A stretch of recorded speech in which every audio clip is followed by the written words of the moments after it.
Gemini, this is your week ahead astrology forecast by Astrology Motivation from Born Without Boundaries. In these weekly videos, I review the major planetary aspects and transits and how they impact your natal sun and what that means for your bottom line. To enjoy these videos, all you need to know is your birth date, because I'm going to translate everything else for you. We're going to start out really broad with the big stuff, the current chart, what's going on right now for this week. This is the week of August 17th to 23rd, 2023. And then we're going to focus that down into Gemini specific energy. And then I am going to break things down into the 3 decans of Gemini, which are groups of 10 degrees that help just astrologers organize and understand what aspects are forming to certain groups of natal suns, because not all Geminis are going to be impacted the same way. You'll see it can be very different. All right, let's get into the big stuff, shall we, Gemini? And always feel free to leave your comments below, your insights below. I love it. If you want a free natal chart, you can get them so many different places on the web. All you have to do is search free natal chart or free birth chart, and so many options will pop up, so many websites. You need your birth date, your birth time, and your birth location. You put all those in, and the systems generate a birth chart within seconds. FYI. So the big stuff. So what do we got going on this week? On the 23rd, we have a couple of things coming on the 23rd. So on the 23rd, the sun transits into Virgo. Now, sun in Virgo is very pedantic. It's very scheduled. It's very reliable. It's very predictable. It's very consistent. It's very responsible, and it's very driven by rules. It's very much something that likes to know that things are going as decided, previously decided. It doesn't necessarily invent things, but it maintains and cultivates. So it's actually one of the best places to be resourceful, to take what you have in front of you and make the most out of it. Can also be worrisome, filled with worry. It can also be a little paranoid in the most extreme senses.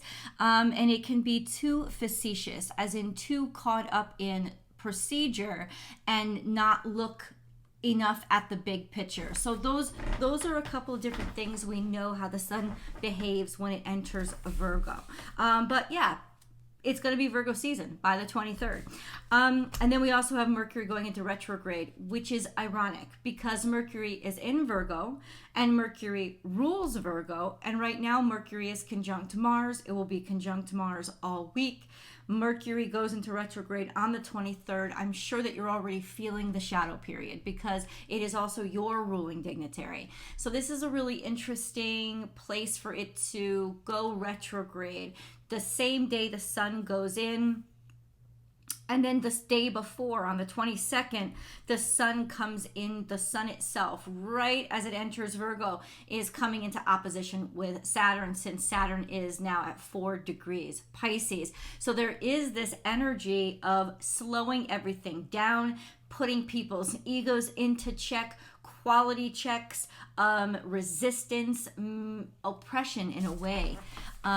We go from sort of the hopefulness of our Leo season to very much, okay, give me all the answers, give me all the receipts. This is really interesting, is what I think. What I say. So we have Mars and Mercury. Mercury is conjunct Mars all week long. But the thing is that normally is really good, especially in Virgo, since both of them are very productive in Virgo.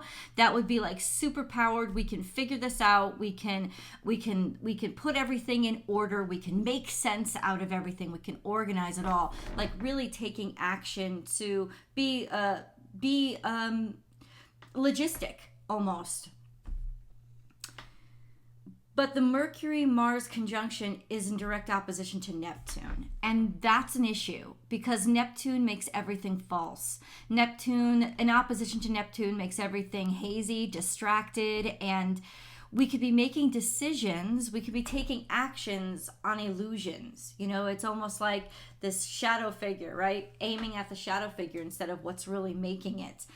believing the BS and thinking that you're smart and intellectual for doing so, or trying to figure things out, but actually figuring them out, directing that problem solving at the wrong issues when there's really something in the backdrop that's not being exposed. So this is a really interesting time when we could be more susceptible to flim-flams, or people BSing us, or people taking facts and fucking with them.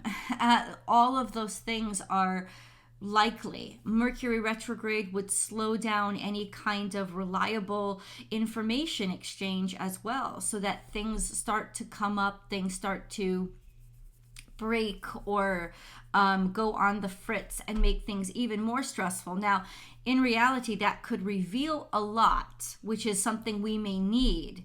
But I honestly think through this Mercury retrograde season, I think Mercury retrograde ends in October, things are going to get worse before they get better, and you can feel the tension already picking up. We have Venus square Jupiter all week long, which makes us sort of excessive. It makes us super indulgent. It makes us super willing to spend more money than we have, and indulge too much in like sensual pleasures. So these are all things to be very mindful of. Venus is also, however, trying to Chiron, which is a grounding energy in that it helps us see where we need to heal and be able to heal a lot of those perhaps excesses, or where people have been taking advantage of other people. So this could actually be a really wonderful time for expose.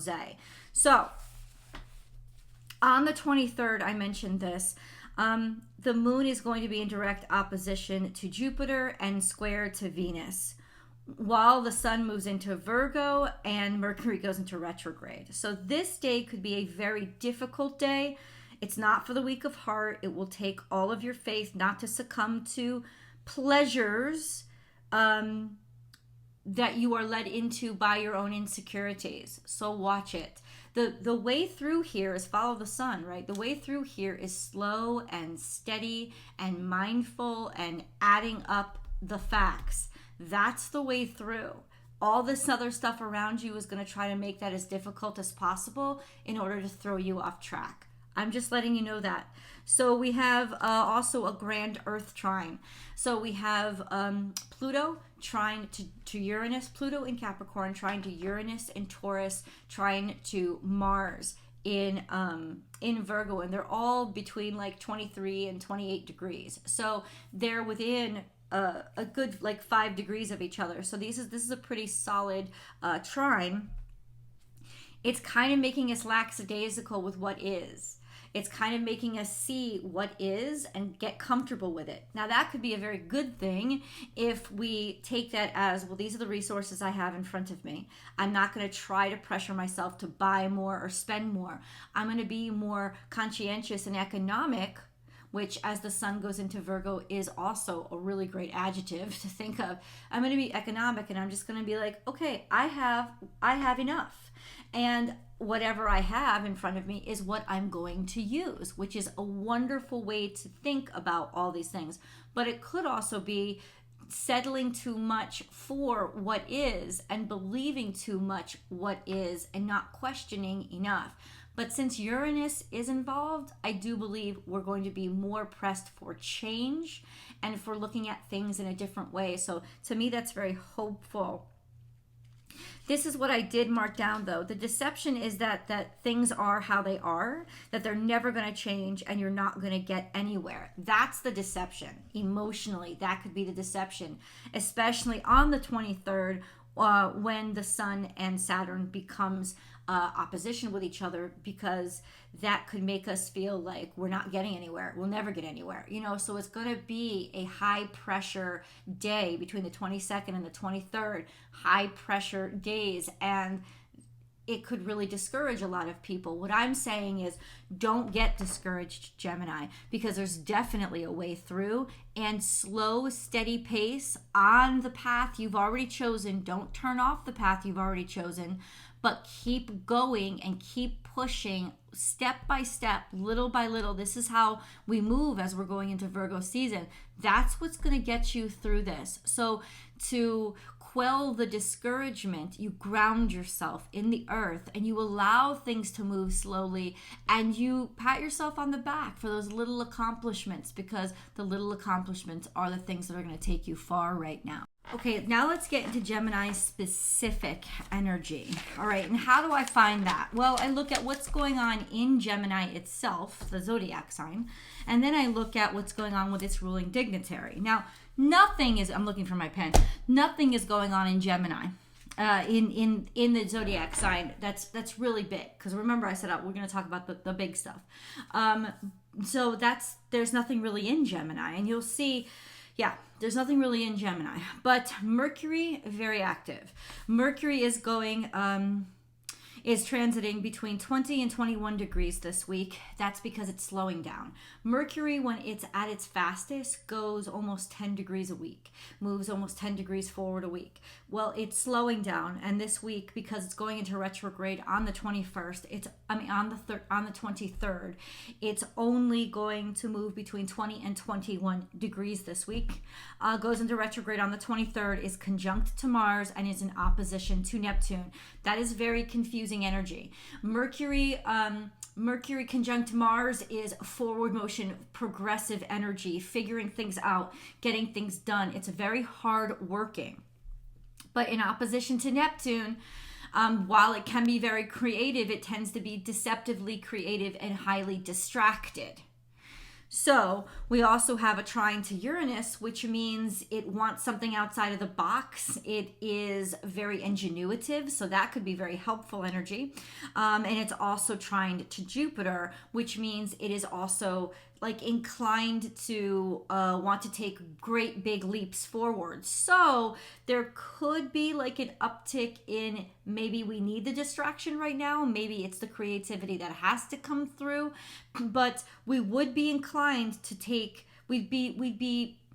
Mercury would feel really comfortable going outside of the box and taking things to the extreme as well. So, and this is all happening in Virgo, which is kind of a slow moving energy anyway. Let's go into the decans. Let's go into the decans for Gemini. If you know that your natal sun, because you have your natal chart, is between 0 and 9 degrees Gemini, you are a Gemini 1, because your natal sun is in the first decan of Gemini. That correlates to Gemini birthdays essentially in May. Anyone that was born between May 22nd and May 31st would be a Gemini 1. Your natal suns have been in a long-term square to Saturn, and they will continue to be in a long-term square to Saturn, because Saturn is in the first decan of Pisces. What does that mean? It means you already feel heavily restricted and set upon by the powers that be, rules, laws, regulations, and authorities, or you find yourself taking things too seriously. This is going to then be exacerbated on the 22nd when, and this lasts all the way through, I think, September 3rd, when the Sun and Saturn are in opposition. This could really make you feel like you could be subject to taking things way, way too seriously, especially yourself, especially the way how life is impacting you, how difficult things are for you. It's feeling like everything has to be more difficult than it is, or actually really constantly running into roadblock after roadblock when it comes to laws, rules, regulations, getting permissions, doing things by the rules. Interesting energy. If you're born at the cusp, so if you're born between it's at the Taurus cusp, essentially May 22nd, 23rd, and if you're a 21st Gemini, yes, absolutely, you too. You're also trine to Pluto, which means that you would be more inclined to be willing to take things to the extreme. You would also, therefore, if you're trine to Pluto, also be, if you're at the cusp, you would also be then part of the grand trine with Uranus and Mars, though that's a little bit taking things a little too far, because a lot of those measurements are off. I'm more comfortable saying that your natal suns are definitely trine to Pluto if you're at the cusp. What does that mean? Is that you have a formidable energy about you anyway, and you will press on and you will get through things, and extremes will not bother you as much. So there is this sense of high pressure energy in your life, and almost somehow it's supposed to change you and make you thrive by forcing you, in a sense, over, and this is not today or this week, this is over the next couple of years, to make changes by seeing that certain things aren't working. It's kind of what the theme for the next at least 2 years of your life is going to be. Let's go on to Gemini 2s. So if you know that your natal sun is between 10 and 19 degrees Gemini, then you are in the second, it is in the second decan of Gemini. So you're Gemini 2s. This would correlate to Gemini birthdays between June 1st and the 11th. You have a sextile to Venus and a sextile to Chiron. So this is actually a beautiful time for you. This is an energy of optimism as well as healing, a sense of finding beauty in the things, in your injuries and in your scars, and recognizing that in others. Also opening up a lot of opportunities, maybe being able to find healing or opportunities when it comes to healing financially. All of those things all of those things could be how all of this is playing out for you right now. Like, it's almost like you're waking up to optimism when it comes to value systems, how you value yourself, how you see yourself, how you look, how you feel in your health, your relationships, or your intimate partnerships with other people. This would be a lovely time for you to actually open up and have more opportunities to be more romantic. But like I said, it could also mean healing when it comes to financial systems as well, and whatever kind of money issues that you could have had, or putting those problems behind you. All of those things will be working themselves out, or you'll be presented with opportunities right now to heal in that way. So that's really beautiful energy for Gemini 2s. Gemini 3s, you really get hit hard with a lot of this energy, and this is what I mean by you have to really know that all Geminis are not going to experience this energy in the same way. Gemini 3s, this is if you know your natal sun is between 20 and 29 degrees Gemini. Okay. That would correlate to Gemini birthdays between the 12th and the 22nd of June. So right up to the Cancer cusp, which would be the 21st, 22nd, maybe into the 23rd, but that's usually Cancer season. Your natal suns are sextile to the sun, so you have a tremendous energy of self-confidence, productivity, and optimism, as well as the ability to really be seen and noticed this week. So it's almost like that star power. But check all this other shit out. Your natal suns are square to Mars, square to Mercury, because they're conjunct. They're also square to Neptune, which means there's a lot of disruption and distraction when it comes to that brain fog or flim-flam or falling prey to people's bullshit. That's been going on for a while, and I think that that's been sort of stretched out for you guys, but this will be super exaggerated now because of that Neptune opposition to Mars and Mercury. And then we have that quincunx to Pluto. So all of this energy combined happening to you at the same time means that you could actually be made an example of for different kinds of mistakes, or different kinds of fallbacks, or different kinds of like reasons why, like, it's like people want to make an example out of you for what not to do, in a way. And it's not to say that you've actually done anything. It's to say that there can be a lot of deception around how everything that you have done or actions that you've taken are being spun. So we have major confusion or disagreements with this square to Neptune around what you see. Illusion could equal delusions, right?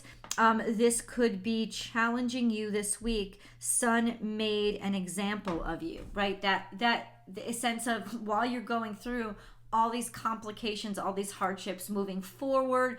Like I said, Mars conjunct Mercury conjunct Mars is always this energy of, I want to get things done, I want to put things in order. But if your natal suns are square to that, it could be, well, why can't you do this right? Why haven't you done this right?